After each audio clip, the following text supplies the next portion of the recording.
Quase sexta-feira, vamos pensar positivamente, vai dar tudo certo. Ó, galerinha, a questão 1 tinha lá o nome da transformação, aí isocórica eu vou colocar apenas, isotérmica e isobárica. Isobárica. Ele fala o nome da transformação e pede que a gente complete a tabela com os símbolos ali. Primeiro, variável de estado. Quem é constante? Ele quer saber, né, se é o P, o V ou o T que é constante. Variável de estado constante. Qual grandeza é nula? Ele quer saber. Quem que é nulo? É a quantidade de calor? É o trabalho? Ou o ΔU que é nulo? Reescreva a equação da primeira lei suprimindo o termo nulo. Então ele quer a equação Q igual a W mais ΔU reescrita depois que um cara for anulado. Cara, essa questão é meio para obrigar, para empurrar a boca abaixo o cara a raciocinar, né? Na hora que a questão apresentar alguns detalhes para ele. Legal a ideia do amigo. Pô, se a transformação é isocórica, isovolumétrica ou isométrica, o V que é constante. Se o gás não se expande nem se comprime, o trabalho, que é P vezes ΔV, já que não tem ΔV, o gás não realiza trabalho. É o tal, né? Só para a gente se acostumar. O tal é que é nulo. Já que o W é que vai sumir, né? O tal, a equação vai ficar Q igual a ΔU. Quer dizer que todo o calor que o gás recebe se acumula na sua energia interna. Certo? Na variação da sua energia interna. Muito bem. Transformação isotérmica. O que é constante? T. Quem que vai dar zero desses caras aqui? Parabéns, o U não era 3 meios de nRT? Então quem é o ΔU? 3 meios de nR ΔT, né? Ou seja, se não tem variação de temperatura, não tem variação de energia interna. Então o ΔU é que é zero dessa vez. Se o ΔU ficou zero, como é que fica a equação? Q igual a W ou Q igual a tal. Show de bola. Fantástico seria isso, né? Todo o calor que eu joguei pro gás fez ele se expandir. Na prática isso nunca é possível. O safadinho sempre fica com uma parte de energia para ele. Por que de ver se ΔT ou ΔU?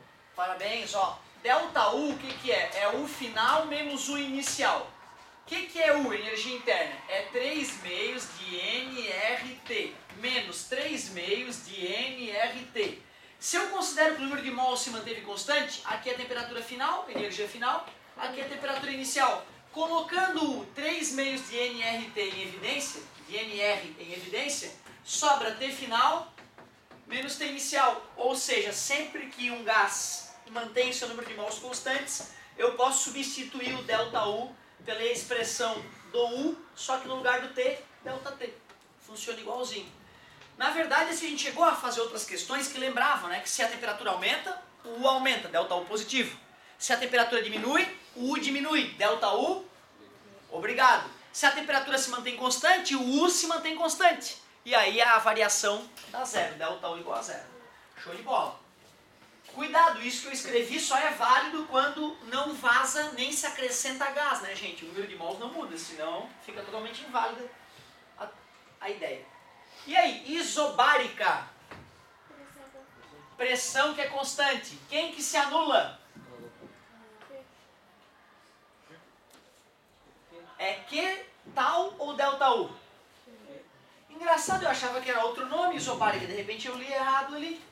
Ah, que era outro nome quando não troca calor.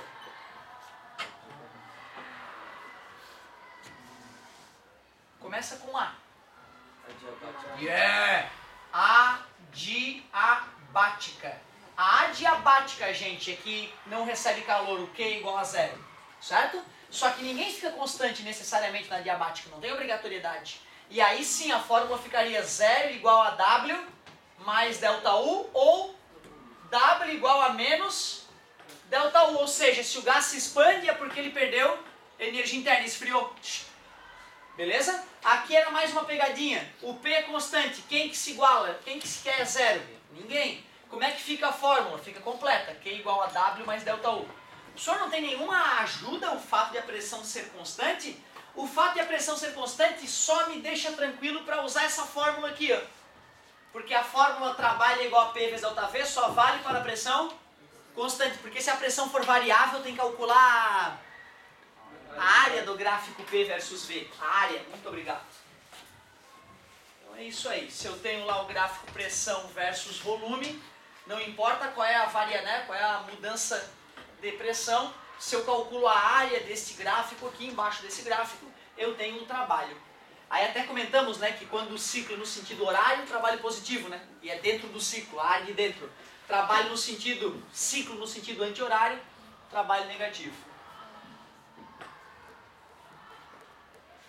Olha, cara, não custa fazer um comentário, acaba de me ocorrer aqui que eu não fiz um comentário, eu acho, sobre transformação cíclica. Eu tenho lá a pressão do ponto A, volume do ponto A, ocorre uma série de transformações, não importa quais. E volto para o ponto A. Nós discutimos que esse ciclo, para ser no sentido horário, o trabalho é positivo, e o valor desse trabalho é essa área. Essa área, se eu te pedir, tem que ser uma área comum pra gente, não pode ser uma área maluca que eu nunca te ensinei. Mas de repente eu não comentei uma coisa, ó, depois que eu completei o ciclo, tu concorda que já que a pressão do ponto A e o volume do ponto A é igual, a temperatura no começo e no fim do ciclo é a mesma? Se no começo e no fim do ciclo a temperatura é a mesma, se T inicial é igual a T final, a energia interna inicial é igual à energia interna, ou seja, o ΔU na transformação cíclica. Tudo bem para vocês? Já vi cobrar isso. Isso pode dar uma falsa sensação. Pô, professor, peraí, então, se sempre na transformação cíclica o ΔU é zero, então eu vou dizer que Q é igual a W. Certo? ΔU é zero, né? Q é igual a W. Ah, então, peraí, o rendimento da máquina é 100%, vai aproveitar toda a energia? Não é bem assim, né? Na verdade, até eu completar o ciclo, eu já tive que jogar uma parte da energia para a fonte fria, certo? Só para não te iludir, esse comentário aqui, ele pode iludir o aluno dependendo de como ele for feito. Só estou te dizendo que se tem um gráfico, aí tem a situação inicial no ponto A, e a situação final é no ponto A também. Se ele te perguntar sobre a temperatura inicial e final, tem que afirmar que é igual. Chegou no mesmo ponto onde saiu, beleza? Se ele te perguntar o que aconteceu com a energia interna, a inicial é igual à final. Beleza? Então, um comentário que eu acho que não tinha feito sobre transformações cíclicas.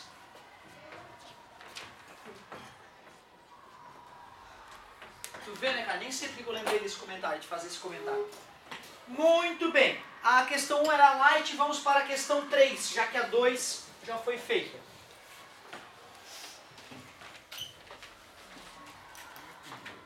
Questão 3 falava o seguinte: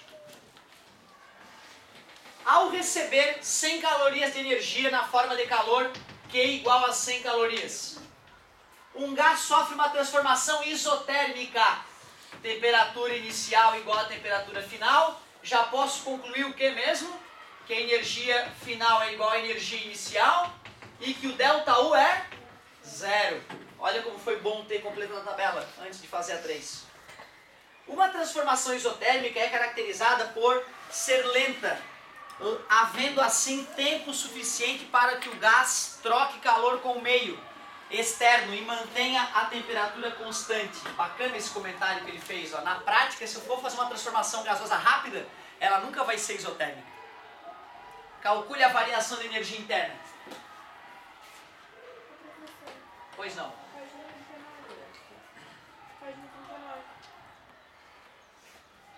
Show.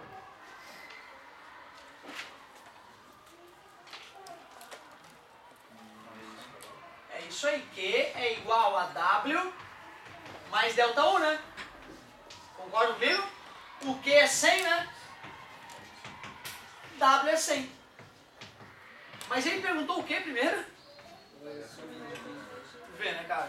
Que distração não faz? Essa é a letra A. Nessa situação, a temperatura do gás aumenta ou diminui? Letra B. Determine o valor do trabalho. Letra C. Que bom, já está tudo resolvido, na verdade. Certo? Assustador, né? Uma transformação isotérmica. Nessa situação, a temperatura do gás aumenta ou diminui? né? Então é mais para testar a atenção do sujeito mesmo. A temperatura inicial é igual ao final, nem aumenta nem diminui, permanece constante, como o nome diz. A letra C está errada. A letra C está errada. Sistema internacional. Não está no sistema internacional, tem calorias. Tem que passar para joule. Pô, legal, 4,18. Tu vê, ele teoricamente só deveria nos cobrar isso se em outra questão ele fez comentário disso. Em algum momento ele deve ter feito comentário. Eu fiz comentário, mas eu acho que alguém tinha me comentado, eu fiz rapidamente aí. Se o cara fez aproximadamente 4, eu já estou satisfeito, tá, galera? Aproximadamente 400 joules. Mais precisamente, uma caloria, 4,18 joules. Tem até mais um ou dois números após a vírgula, mas né, seria um pouco mais exigente. Então, 418 é uma aproximação um pouco melhor. Beleza. Sorte que eu não precisei olhar o gabarito para lembrar disso. Só para ver, não tem gabarito, né? Pelo menos isso. Tá tão mal hoje. Só a letra continua a mesma porcaria de sempre. 418. Vamos que vamos. Questão 4. Não. Letra D. O gás realiza trabalho sobre o meio ou recebe trabalho? É positivo, né? Se é positivo, ele realiza. Realiza trabalho sobre o meio. Letra E. Devido ao trabalho, o gás recebe energia do meio ou cede energia para o meio? Se expandiu, cedeu energia para o meio. Cedeu. Cede. Muito bem. Agora sim, questão 4 da página 39. Eu achei tão legal a discussão filosófica da galera no começo da aula.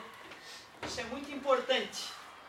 Claro que assim, é importante que tenhas consciência de que é uma discussão, tipo discussão de bar, né, de boteco. Tu vai estar discutindo com teus amigos lá na boa e tens que entender que a aparente profundidade é só aparente, né? Porque o filósofo discute isso, né? O cara que passou a vida lendo, basicamente, tem uma puta de uma bagagem, sabe citar, inclusive, não, mas tu lembra do estudo do fulano de tal? Ele mostrou que não é só componente biológico. Ah, não, mas o estudo do ciclano mostra que tem um componente social para a determinação do ser humano. Tal. Então é legal, adorei a discussão de vocês, embora altamente superficial, né, e carregada de é assim e tal. Mas eu gostei de ver assim, não, ó, meu ponto é tal, né, botar um pouquinho o pé atrás e falar, não, eu penso dessa maneira. Não é que é assim, né, cara? E parabéns também por ter percebido, a discussão nunca vai acabar. A discussão do que é o ser humano, se ele é um ser social, né, ou se ele é biológico, né, o quanto de ti vem dos teus genes e o quanto de ti é da sociedade. Nunca vai acabar essa discussão, talvez. E modernamente está mudando radicalmente a ponto de vista da ciência a respeito disso, né? Mudou radicalmente agora, recentemente, a posição de alguns cientistas a respeito disso. Eu lembro que foi muito marcante, eu era um pouquinho mais novo que vocês, eu lembro que na hora que me ocorreu que se eu tivesse nascido, né, num lugar onde meus pais fossem, né, xiitas, sei lá, o cara... E que eu percebi que se eu fosse educado desde a tenra idade para matar em nome de Deus, isolado de uma visão externa, né? Na hora que eu percebi que eu poderia ser manipulado para acreditar piamente numa coisa que hoje eu desdenho, que eu acho, meu Deus, como é que o cara cai nessa? Eu vi, caramba, que perigo, né, cara? Eu só sou o que eu sou por uma série de aleatoriedades, né? Porque eu tive uma oportunidade de ver uma certa situação. Não que não exista o gene, às vezes, sendo determinístico, como a gente pega lá numa doença mais grave, né? Numa síndrome de Down mais forte, tu vê que tem características ali, maneiras de agir, que vêm das entranhas, né? Não importa o que tu vá fazer no meio externo, que tu não vai conseguir passar de um certo limite. Mas o que é o ser humano, realmente é uma coisa, né? Se ele é biológico ou social, não vamos chegar a uma conclusão, né? É difícil filtrar isso. E sabe como é que se filtra isso? Pesquisa. Sabe como é que a gente filtra esses resultados? Matematicamente. Jamais vão saber a verdade se não estudarem matemática, pelo menos os caras envolvidos na pesquisa. Não precisa ser o cabeça da pesquisa, o cabeça pode ser um psicólogo, né? Mas vai ter que ter muito matemático por trás ajudando o cara, porque só psicologia jamais descobriremos o ser humano. Não custa lembrar, tem cientistas que dizem que psicologia não é ciência. É importante tu saber disso. Né? Tem cara que fala, não, psicologia não é ciência. Não é ciência porque não dá para tu fazer confirmação científica das teorias psicológicas. E algo para ser chamado de ciência tem que ser algo que dê para tu confirmar ou não confirmar a teoria. Lançar uma teoria que não pode ser confirmada ou não confirmada, não serve para nada. Tem que lançar uma teoria que possa ser discutida. Não, a minha teoria é assim, tu não adianta fazer experimento que não dá para dizer se é verdade ou falso. Fica esquisito, né? Então tu vê, isso é uma coisa que me preocupou também, quando eu comecei a perceber que tinha um monte de cara que falava, não, a psicologia não dá para caracterizar como uma ciência ainda, porque falta elementos aí. O ser humano precisa ser investigado melhor. Ou seja, para a gente poder relacionar casualidade e efeito, né? Relação causal dos fenômenos psicológicos dos seres humanos, vamos ter que botar uma câmera na criancinha recém-nascida e filmar a experiência humana. Não de uma, de vários. E comparar a experiência humana com as ações de vários. E aí entra o lado ético, eu tenho o direito de fazer isso? De pegar um ser humano e acompanhar a vida dele, fazer que nem a vida de Truman lá, o show da vida? Certo? Dizem que não, mas eu acho que isso é discutível também. A ética é discutível. O que é certo e o que é errado hoje não vai ser igual amanhã, isso é fato. Eu acho que em algum momento a gente vai ter que tomar decisão. Não. Vamos ter que sacrificar algumas gerações, algumas pessoas, tolir, de certa forma, a liberdade dela, não proibindo ela de agir, mas verificando quais são os efeitos de uma vida, né, difícil no ser humano. A gente vai poder fazer isso com a nova tecnologia sem a pessoa perceber, né? Tu vai ter um implante no cérebro dela, captando pelo nervo óptico o que ela tá vendo. Que viagem, né, cara? Isso vai ser louco. Agora sim, ó. Por enquanto, meu querido, me perdoe os psicólogos, deve dar pulo se você escutar isso que eu vou falar. Mas é tudo achismo por enquanto da psicologia. A gente não sabe o que é o ser humano. Nunca ninguém olhou o ser humano e conectou, né? Relação causal com os fenômenos psicológicos da nossa vida. Bizarro. Mas eu fiquei orgulhoso de ver a galera discutindo. Muito bom. É minha aula, tá bom? Não vou! Em uma transformação isobárica. Pressão constante. Ocorre, cuja pressão exercida pelo gás é 10 newton por metro quadrado. Ocorre um aumento de volume, ΔV, 0,5 metros cúbicos. Letra A, determine o valor do trabalho no SI. Lembrando-se que para transformações isobáricas o trabalho pode ser calculado pela expressão P vezes ΔV. A pressão está no SI e o ΔV já está no SI. Glorioso. 5 joules. O gás realiza trabalho sobre o meio ou recebe trabalho do meio? Realiza porque expandiu. Realiza.